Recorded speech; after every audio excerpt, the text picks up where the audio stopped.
Self-discipline is the center of all material success. Cannot win the war against the world if you can't win the war against your own mind. I love this one. Fail early, fail often, fail forward. It's always a little bit frustrating to me when people have a negative relationship with failure.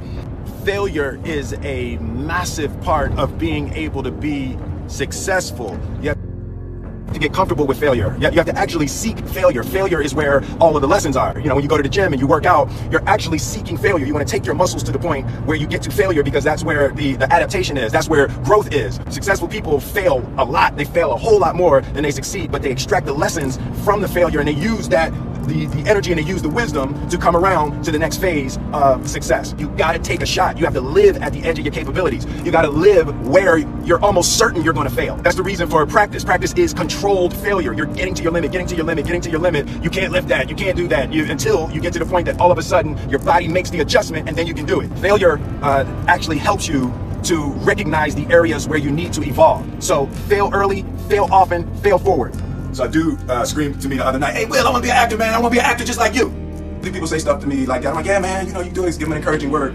But I was just sitting here thinking, and it dawned on me, 99% of people that say stuff like that are not willing to do what it takes to make their dreams come true. The Marines have a saying, everybody wants to go to heaven, but nobody wants to die. And that's just real. At the center of bringing any dream into fruition is self-discipline. Something as simple as food and eating. It's not about your body as much as it is about your mind. It's getting command of your mind to be able to choose actions that are in your own best interest. Every day, we are choosing shit that's not in our own best interest, right? So if the world is attacking you and the world wants to fight you and the world's trying to hold you down, so you gonna kick yourself in the balls? So you gonna stop yourself from getting what you dream? Self-discipline is the center of all material success. Cannot win the war against the world if you can't win the war against your own mind. The only thing that I can see, you can never really look at yourself, the only thing that I see that is distinctly different about me is I'm not afraid to die on a treadmill, right? I will run. You will not be outworked. I will not be outworked, right? Period. You might have more talent than me, you might be smarter than me, you might be sexier than me, you might be all of those things. You got it on me in 9 categories. But if we get on the treadmill together, right, there's 2 things. You're getting off first, or I'm gonna die. It's really that simple, right? So let's go back to the question about what if people block me out. There's going to be 2 options. I'm going to get back in, or I'm going to be dead.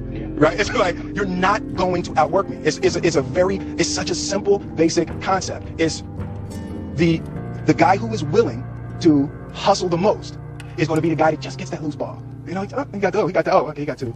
Ooh, God, he hustling grabbed that one. That was going to be out of bounds, but he saved it back in. It's like the commodity that I see the majority of people who aren't getting the places they want or aren't achieving the things that they want in this business is strictly based on hustle. It's strictly based on being outworked. It's strictly based on missing crucial opportunities. I say all the time, if you stay ready, you ain't got to get ready.